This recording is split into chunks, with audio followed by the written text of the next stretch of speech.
Hey everybody, and welcome back to Universe X. Today we're doing another review, breakdown, and everything you might have missed for Dragon Ball Daima. This time it's episode 3, and it was a little bit of a slow burn, but I think we really got some cool gems, and it really shows the tone of the show, and I like it. So yeah, we're gonna jump into that, and then I just wanted to say before we start the content that we are this close to having 1,000 subscribers, and we are really just pushing for this channel. So if you guys want to join on the Dragon Ball journey where we play Sparking Zero, we do Daima content, we'll talk about the manga when it comes back, we play Dokkan, we play Legends, all these things, all you gotta do is like the video if you like it, love the video, maybe subscribe, and we will embark on that journey together. So with that out of the way, let's hop over to this episode's breakdown.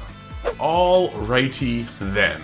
So real quick disclaimer. Some people are saying this episode is boring, that it's a little bit of a slow burn. But yes, there is some exposition here, but they did mix it in with some fighting. And so we're starting to see like the pace of action in here. But this is very, very Toriyama-esque in the sense that Dragon Ball was more speed, gags with martial arts in them. And this is like the difference. A lot of us, especially in America, are kind of used to Z and how that progressed, and it's why like you'll hear people saying that Dragon Ball Super Broly was the best Dragon Ball movie of all time, but Dragon Ball Super Superhero was lackluster. Dragon Ball Super Superhero is more of like Dragon Ball-esque with the slice of life, the gags, and the fighting, whereas Dragon Ball Super Broly was very much so Dragon Ball Z era in terms of action and drama and stakes. So yeah, this is definitely more of the Dragon Ball than the Dragon Ball Z, but this episode is called Daima, and essentially if I can give a synopsis to this episode, it would be Glorio takes Goku and Shin to the ghetto,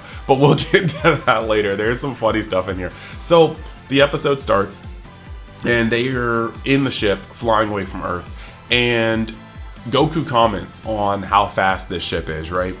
And it's just like, yeah, they're going fast, and Shin's like, look, this ship is powered by demon magic, or it's powered by magic, so it's gonna be a lot faster than you'd expect. And Goku's like, oh, cool.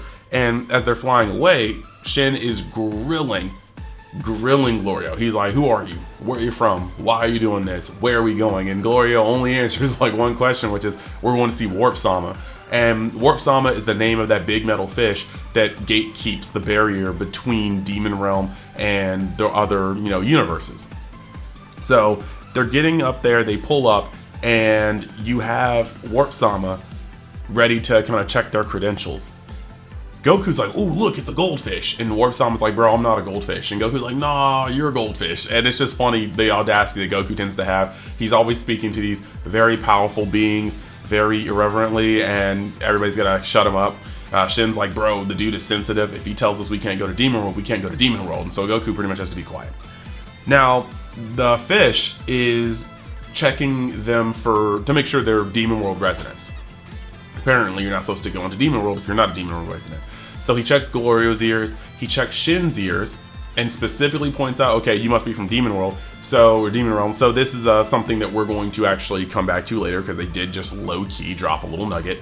And then Shin uses magic to make Goku's ears pointy so that he can pass the inspection. Now, I do have a theory video, the thumbnail's on the screen, the link's in the description, on how Saiyans may be derivative from a Demon World race, because the Ozaru have pointed ears and red eyes, and Sun Wukong, who Goku is modeled off of, was a demon king. The monkey people were demons. So I have a theory on how not only are the Saiyans derivative from Demon Realm, but this could be a way to backdoor Super Saiyan 4 into the story, if not in Daima, and a later point in the story if they come back to Daima, or if some Daima aspects are reintroduced into Super. So yeah, check that out if you like. I think it's a pretty good video. Now, moving past that, you have them get through the test, they give the pin number, and they're about to go in. And at that last moment, Shin is like, oh crap, let me give Kibito the pin number. And he tries to use telepathy, which I did not know he had. I could be wrong. I just don't remember. They might have done something in like Z, but yeah, point being, he tries to send the telepathy Wi-Fi text message over to Kibito, but they get sucked in between the barriers too fast, and so there's no way for Kibito to get the pin. So this is setting up some sort of hurdle for, Goku, or for Vegeta, Piccolo, Bulma, and maybe Kibito to get over, because they have to get in somehow. However, Kibito and Piccolo have pointed ears, so maybe this is going to be a thing. Maybe they'll give Vegeta and Bulma the same magic treatment that Shin did to help them get through. We shall see. Now, once they're into the like in-between realm where you see all the hatches, Glorio shows that there's 3 hatches to Demon World, each corresponding, or Demon Realm, corresponding with a world, because there's 3 worlds in Demon Realm. And only the royal first family, like people in the royal family from the first world, can use the first hatch. The second hatch, you have to have clearance, and the third hatch, you have to have clearance. But it's kind of like a caste system, you know what I mean?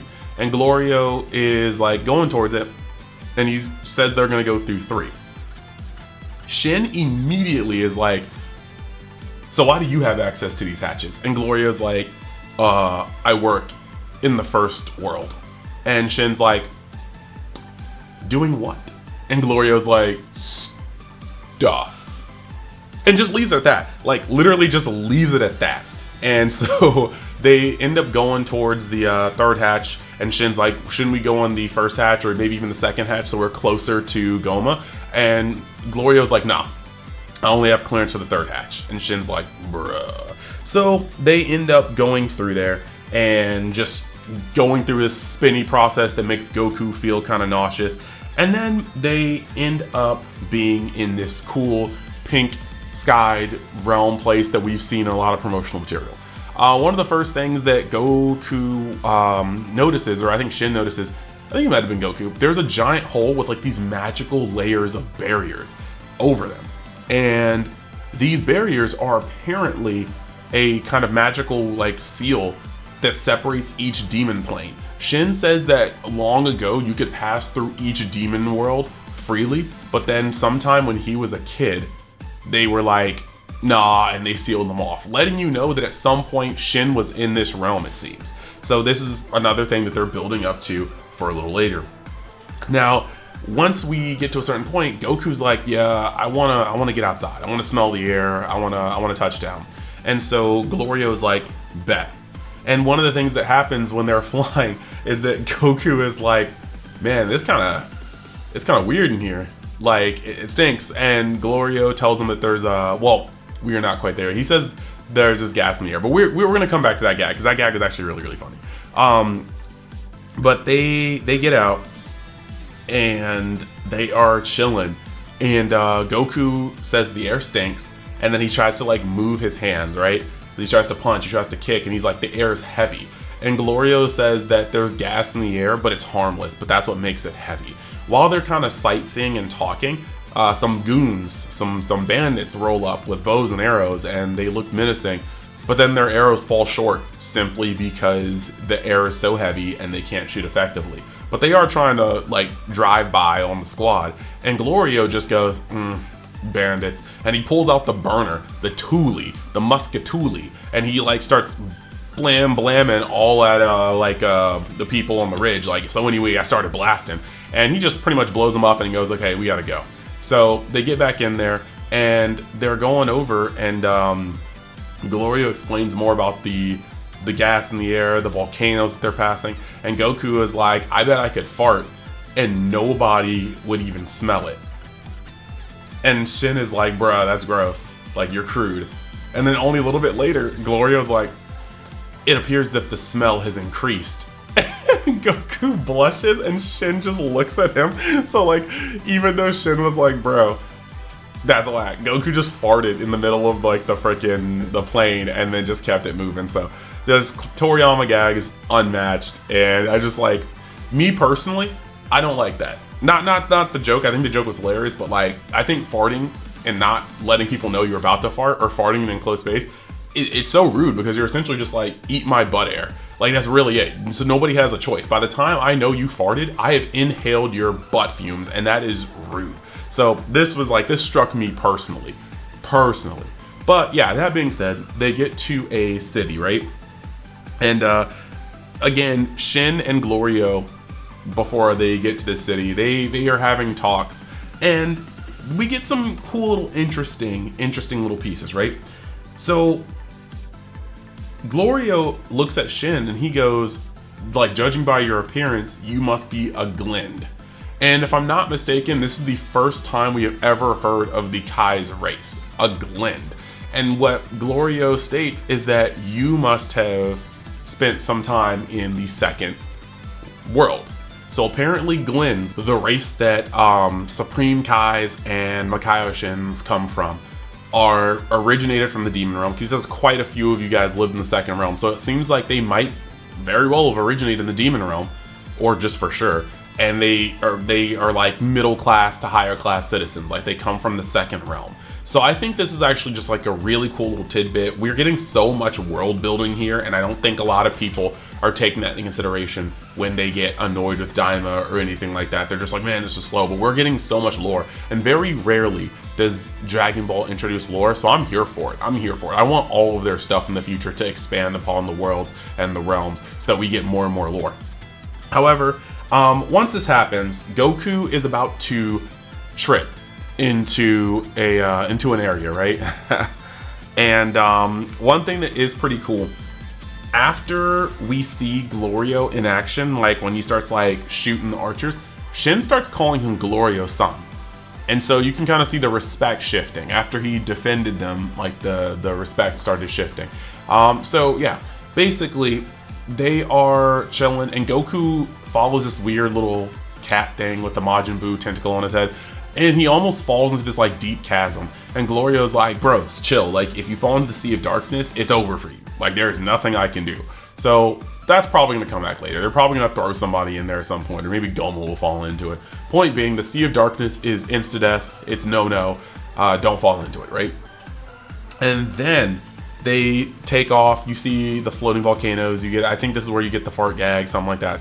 And they eventually reach a city, a village, more like a ghetto. Actually, it is definitely hood tactics. And so they come in, and the moment they get in, they try to get a hotel, because like Glorio's like, we gotta stop for the night. And they get in, and the hotel owner, he's trying to extort them. He's like, that'll be 30,000 whatever units of currency that Demon Realm uses. And Glorio's like, bro, are you trying to scam us? And he was like, the price is the price. This is the only hotel in a while. So Glorio pulls out his 90% off everything coupon, aka his burner, and threatens the hotel owner. And with the laws of the hood, the hotel owner goes, "Ooh, my bad. Actually, it was 5,000 for both rooms," and he gives them 2 keys. So Glorio is clearly he's aware of the hood martial law, and he uses it effectively. So then Goku says he's hungry, so they go to eat. And Glorio is finding out that a Saiyan eats a lot. Glorio and Shin just get drinks while Goku is eating like mad burgers. And some demons pull up, and they notice that, or Majins, they notice that Goku has round ears. So they do not want him in there. You got some round ear bigotry. And so they start swinging. And this is the first time we really see Glorio hand to hand. Like we saw him move and start blamming.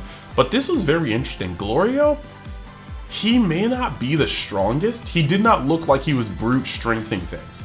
But he's like a Han Solo-esque, obviously, type of character. Like, he starts off by throwing his drink in one guy's face to blind him, uppercutting him. He grabs the dude's finger and he hits it with like a finger lock. And so, like, you guys know that hurts. Like, if you have somebody's finger and you start bending out of place, generally you have control of that hand because fingers are very sensitive. But he finger locks somebody, he starts clapping people, and that's cool. So Glorio is a very technical fighter. And he's not immune to fighting dirty. He fights dirty, he's a technical fighter, so he maximizes his speed and his strength by fighting dirty. I like it. He's a down and out character, and that's pretty cool. Now, as he's doing that, yeah, Goku also gets into the fray and starts popping off because they attack Goku. Goku starts wearing them out. He says, "Oh, I'm getting used to my body." He starts popping off. He's destroying people left and right, and they clear out the entire bar of people. So, yeah, between Glorio and Goku, they have a pretty strong fighting party. And, you know, Goku's just enjoying his burgers while whacking, like, just destroying the people. And this is part of the scenes that we were seeing in the original spoilers where he was in a dimly lit place beating up people. That's pretty much what we were seeing. There's going to be more scenes like that because we didn't see him use the power pole in this episode. It looks like that's going to be next episode. But yeah, he was wearing people out, and that was really, really cool. Now, this is the funniest part because this, again, they are in the ghetto. They are in the hood. Like, Glorio threatened a hotel. He literally robbed. He held up a hotel owner. They got jumped inside of a restaurant / bar. And then even though they won the fight, when they woke up the next morning, Glorio's plane got jacked. Like, they literally got carjacked in the middle of the village. They straight up were just like, screw you, and they took Glorio's car. So now they have no ship. I'm assuming this is going to be close to when they're probably going to be on foot for a little bit, but I'm assuming they're going to meet somebody like Pansy, or maybe Bulma finally gets through. Either way, they're going to get their new ship. Another thing that's kind of weird is that time passes differently in the Demon Realm because it was still kind of dark or light outside, but Glorio said it would be nighttime where you are. So it sounds like time passes a little differently in the Demon Realm, and that was just something that they kind of threw in there. So yeah, the next episode is called Chatty, and we see Pansy in her mask, and so it looks like we're gonna finally have her introduced to the story. But yeah, it's time to go over my personal thoughts on the episode. So with that being said, I did think this episode was another slow burner, but we're starting, like I said, they're starting to pick up the pace. We are getting the gags, we are getting the exposition, we are getting some cool little nuggets. They keep talking about the pointy ear thing. I really do think that my theory may hold some weight. Like I said, it's in the description, check it out. But they keep pointing out the pointy ear thing.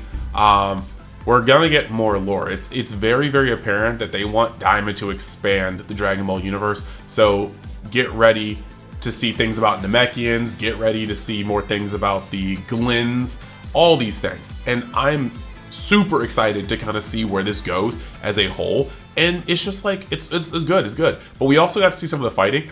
And I'm glad that, like, we are away from the age of reusing just fight scenes over and over again, the same fight animations, the same punches, the same kicks. Glorio was precise. Bro was sweeping, bro was uppercutting, bro was finger locking, joint locking, bro was catching fists and countering, bro was throwing drinks in people's faces. Goku was doing all sorts of elbow drops, like axe kicks, like roundhouses, spinning hook kicks, like the punches. He was going so hard. They were all going so hard. And so I can only imagine that the fight scenes in this will be great. When we start seeing the Tamagamis versus Goku, Vegeta, and Piccolo, it's going to be amazing. When we start seeing other villains that I'm sure going to pop up, more serious villains, it's going to be amazing. And so I am excited. The only question I have here is, where is my boy Gohan?